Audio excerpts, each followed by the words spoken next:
Welcome to our February presentation. This one is entitled Cultivating Happiness, Simple Ways to Boost Your Well-Being. I'm Meg Miller, your outpatient physical therapist, and today we're going to be talking about happiness. You all have lived a while on this earth, and you know that we get out what we put in, right? And our attitude is so important in every day. If we can find the joy in things that we do, it makes them a lot simpler and a lot more enjoyable. So we're going to talk about some tips and tricks today. I am determined to be cheerful and happy in whatever situation I may find myself, for I have learned that the greater part of our misery or unhappiness is determined not by our circumstances, but by our disposition. And that was Martha Washington that said that. So let's talk about boosting happiness. Happiness is not about being upbeat all of the time.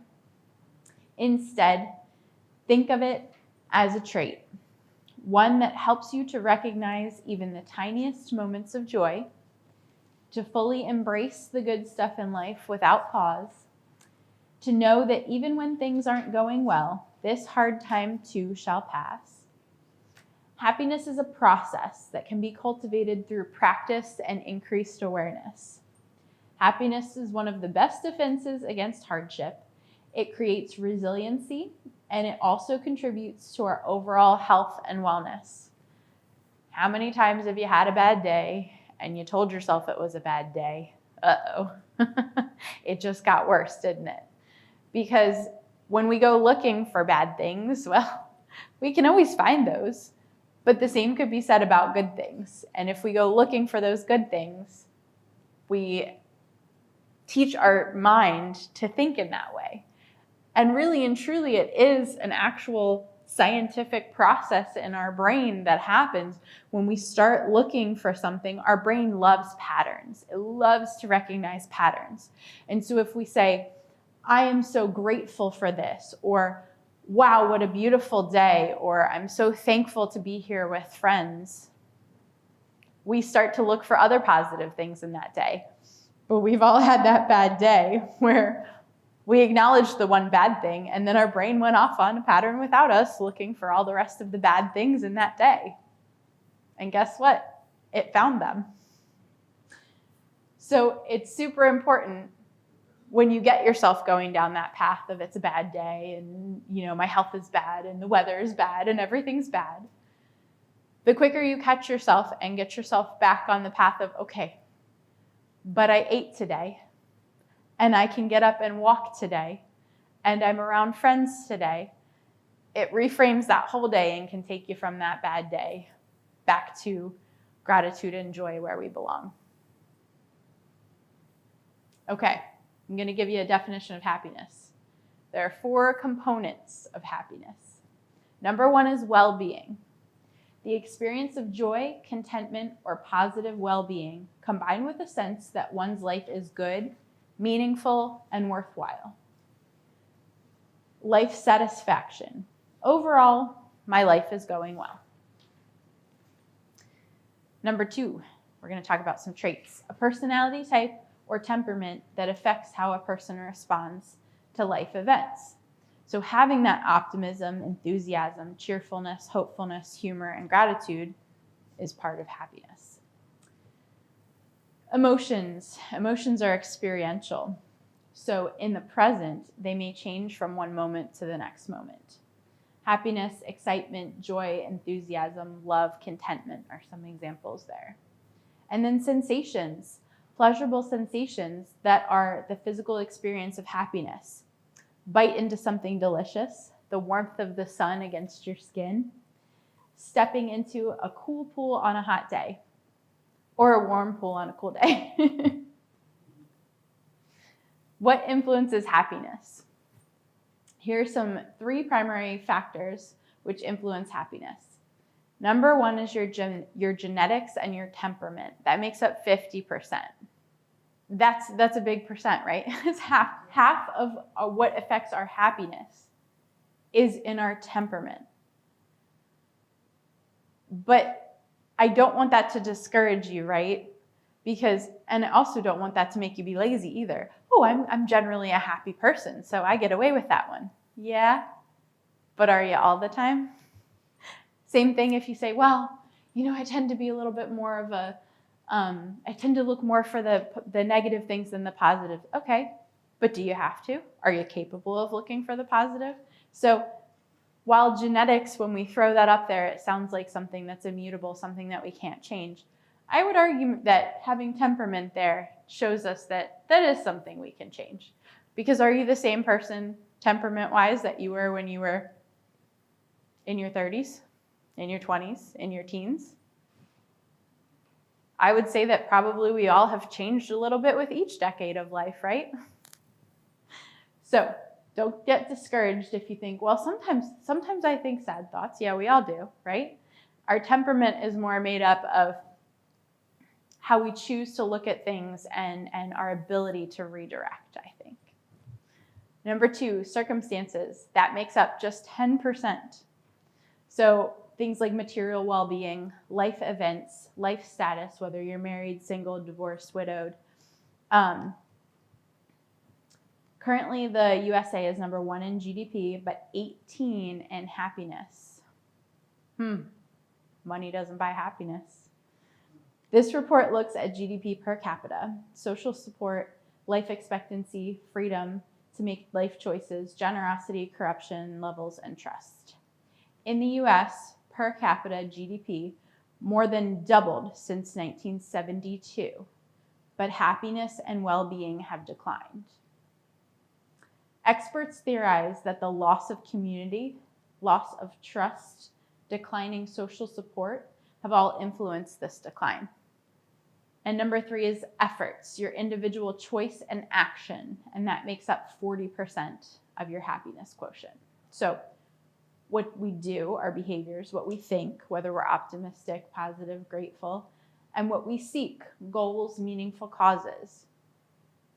So if we choose to think positive and we have gratitude for the things that we have, and we seek out goals and meaningful causes, meaningful things in our life, that makes up 40% of happiness. So you do have control. So the relationship between happiness and health. Many studies have found that subjective well-being or happiness predicts longevity and health more than just the absence of negative feelings. Happiness can lessen the risk of heart disease, 13% lower risk of heart disease in a 12-year longitudinal study at Johns Hopkins University. Happiness can help to build a stronger immune system. A study by Hanley at the University of Wisconsin-Madison found that happy people have a stronger antibody response. Happy people are less likely to catch cold or flu symptoms and have less severe symptoms. That's a Carnegie Mellon study from 2006. Happiness can result in fewer chronic pain conditions, reduced levels of stress, and increased resiliency. A study by Diener and Chan in 2011 found that happy people were less likely to get overly stressed. And a study by Poposic in 2010 found that happy people recover more quickly from stress and view pain differently. What happens when you focus on your pain? What happens when you say you're having a bad pain day? Do you have a bad pain day? Yeah. What happens when you say, gosh, I know I'd feel better if I went for a walk, but it's easier to just sit here in this chair. You sit there in that chair. But what happens if you overcome that and you go for a walk? You feel better when you get done, right? Sometimes we have to trick ourselves into happiness or trick ourselves into that positive outlook.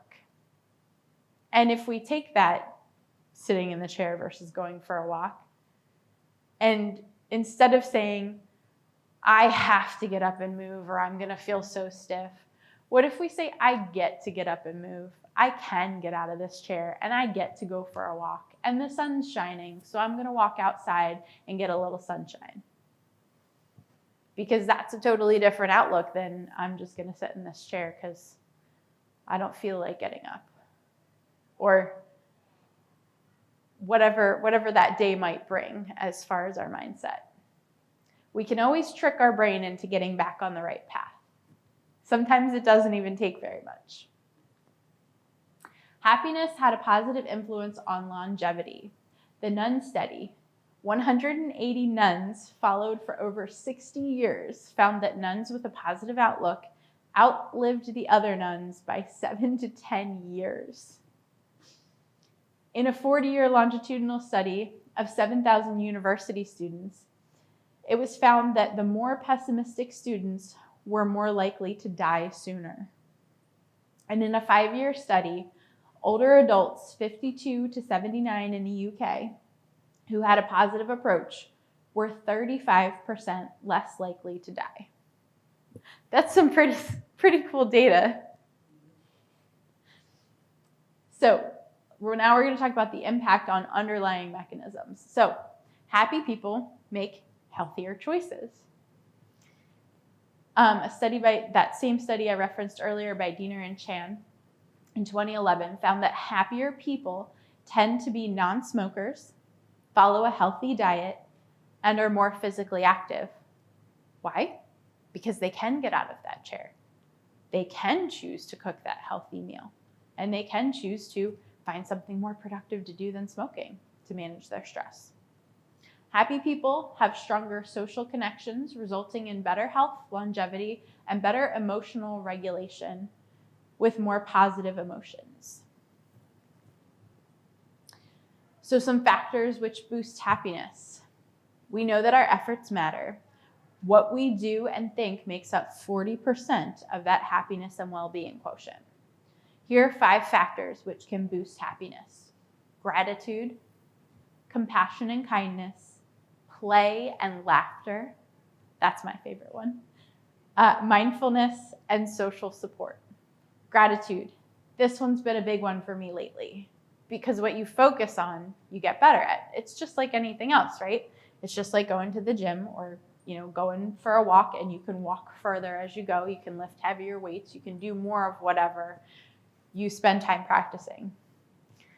I'm telling you, there's a gratitude muscle. Science has found that gratitude can significantly increase your happiness and protect you from stress, negativity, anxiety, and depression. Excuse me. Sometimes it can seem like a single event can throw our entire day off, and we can miss some of the more enjoyable parts of the day. Why? Because you weren't looking for them, because you were thinking about that thing that happened that you didn't like, and then you missed out on something positive. With an awareness that our mind tends to cling to the negative, we can intentionally focus on the good parts of our day to offset this imbalance. And it gets easier the more you do it. So something I'd like to suggest that you ladies take me up on, and anybody watching at home, keep a gratitude journal. Write down things that you feel grateful for every day. You can keep it super simple and short. And I challenge you to see how your attitude changes after a few weeks. It doesn't take much, but you can find some positives in most situations. And I guarantee you can find something positive from every day. So practice that. Work those gratitude muscles. Compassion and kindness. While we often feel burned out by our to-do lists and we're stretched for time, science suggests that giving your time to someone else can boost your own sense of well-being. Kindness can start with just a smile, and smiling is backed by science. When you smile, you not only trigger smile muscles in others, according to research, you also benefit. Smiling activates neural brain circuits associated with well-being and happiness, and it also feels good to smile, especially when you do it regularly. sometimes my face hurts from smiling. So don't tell me I'm not getting a workout.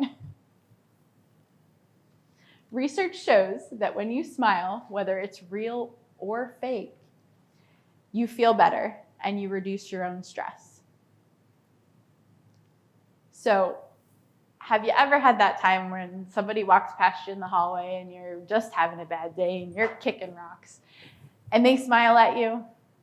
And sometimes that's all it takes. And even if you smile back and you're faking it because you really don't feel good and you don't want to smile back, but you do because that's what you're supposed to do, right? And because somebody else smiled, so that truly does, even when you're in a bad mood, make you want to smile.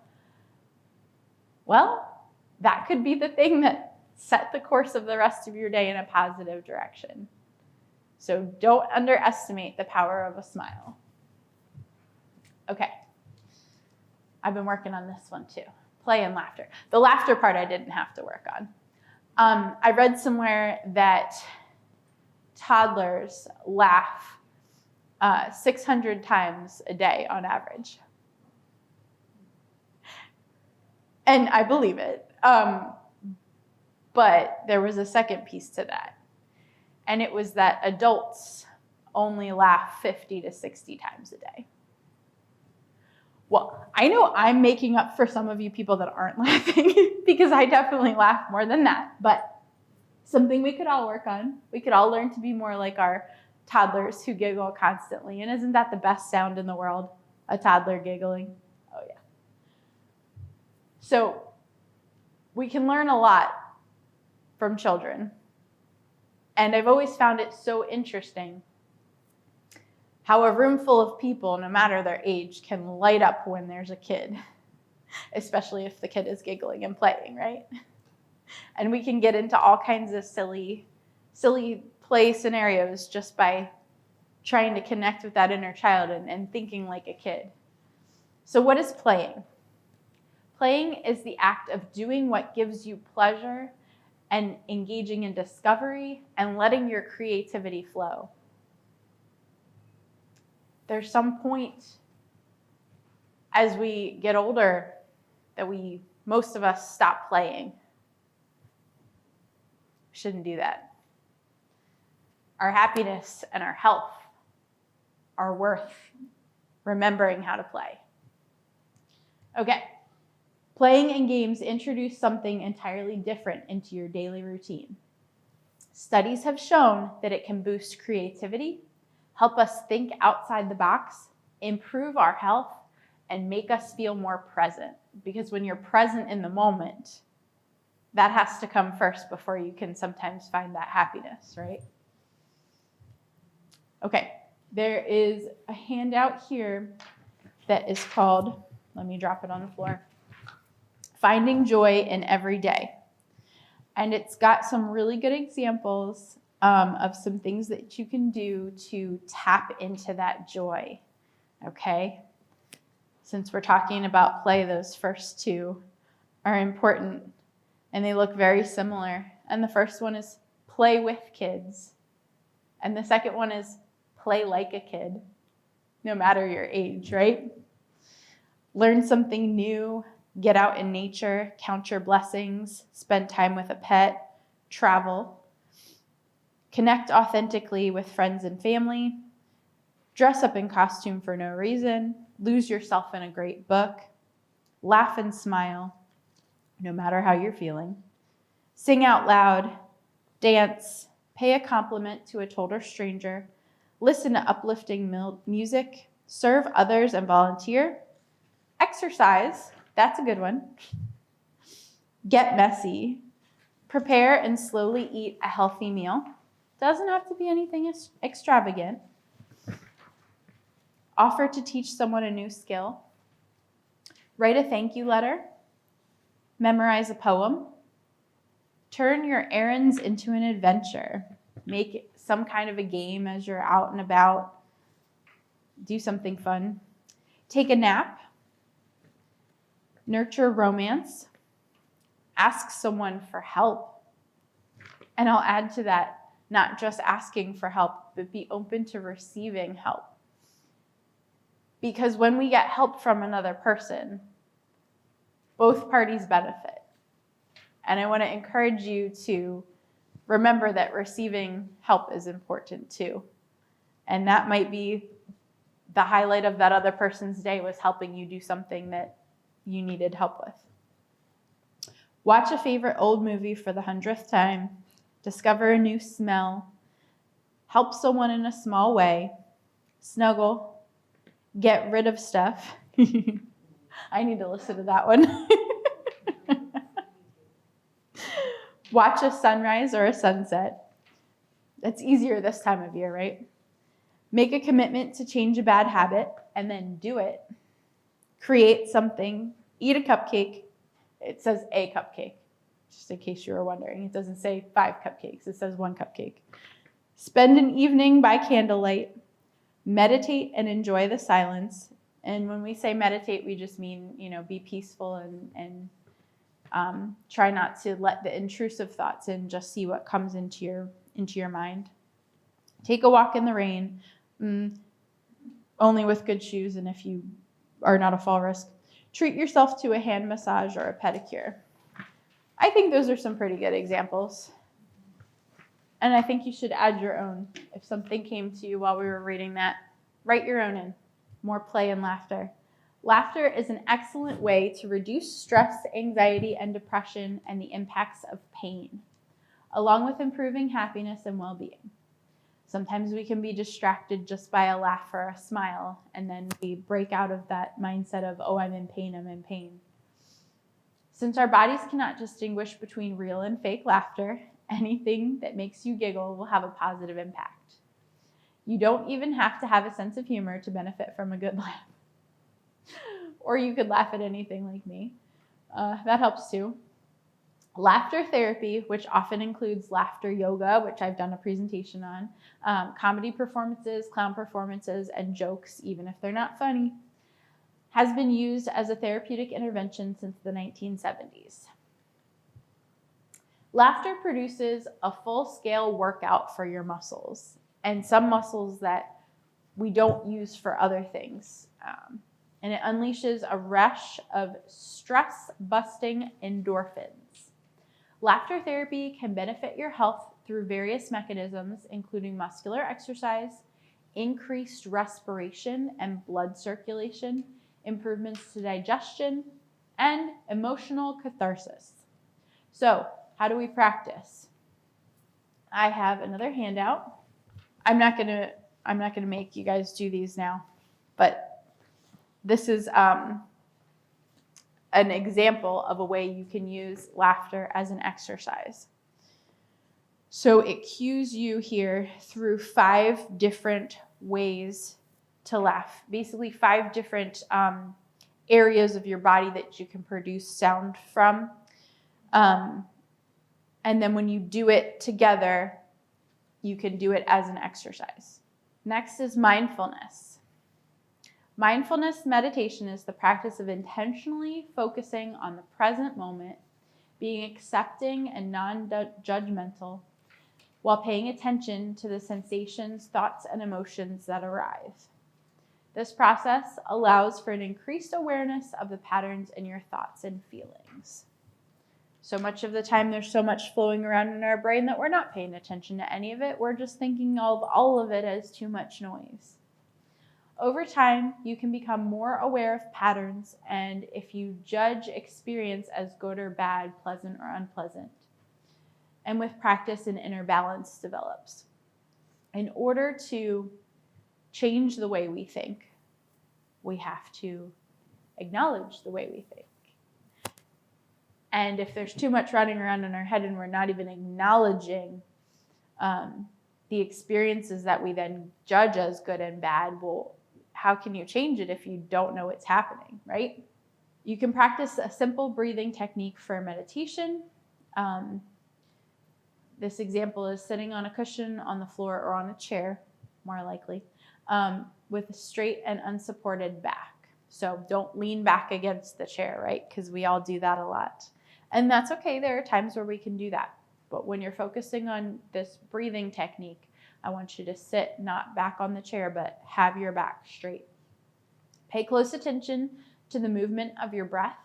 And when you breathe in, be aware that you are breathing in and aware of how it feels.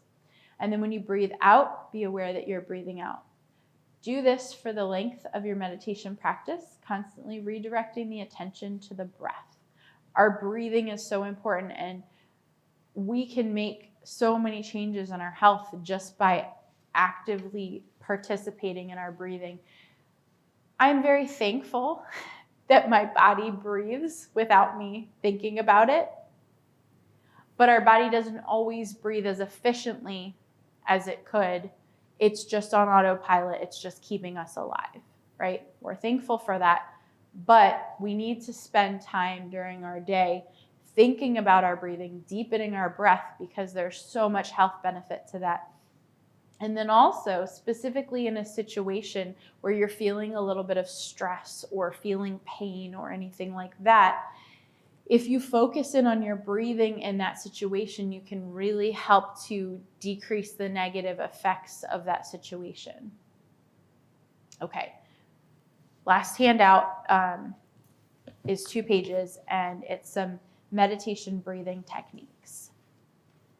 So there's a belly breathing technique, the 4-7-8 breathing technique,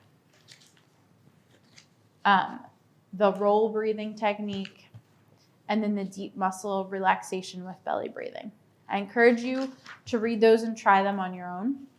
It would be very difficult to get you to meditate in this room, or even at home while you're watching a presentation. But I encourage you to try that on your own. And if the word meditation bothers you, okay, call it mindfulness, call it sitting and breathing, call it focusing on your breathing, whatever you want to call it, but our breath is so important. Okay, social support. The power of social connection to boost happiness and well-being is another area that has been explored by researchers. One research study by Sapala found that happiness is a collective phenomenon, with people's happiness dependent on the happiness of those with whom they connect.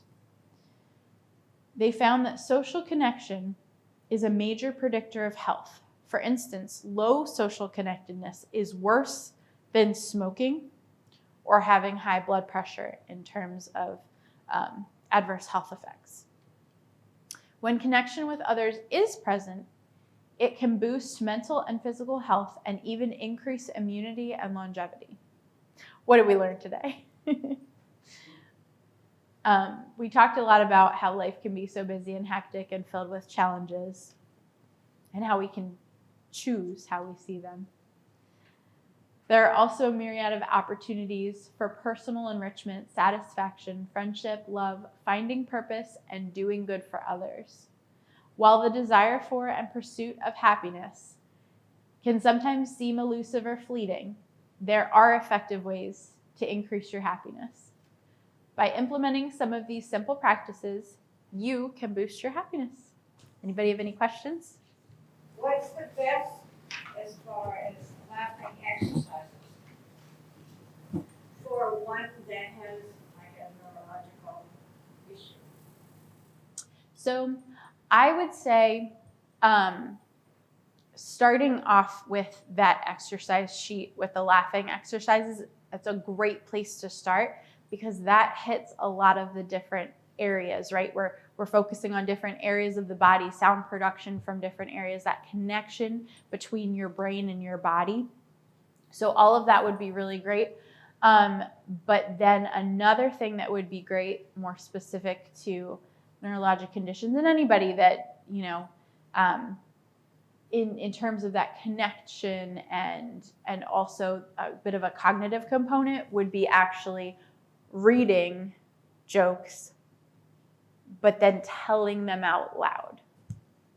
Because I don't know if anybody else has this problem, but I've never been really good at delivering a joke. Like I can read it and I can know it like the back of my hand, and I will still mess it up because most of the time because I'm already laughing. But there's something about reading something and thinking about it and making sure you've understood it, and then regurgitating it, because that takes a lot of brain process to do that. And then add on to that, your connection between your brain and your body and speaking. It's amazing we do all the things we do, isn't it? But the more brain and body processes you can get involved, the better your outcome is going to be with that.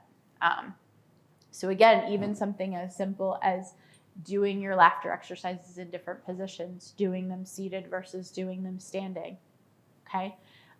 Doing them standing and doing something else at the same time, reaching for something, or having a catch with somebody while you tell your joke, right? The more things we can do to challenge our body and our brain at the same time, the more carryover we're going to get with that benefit from it.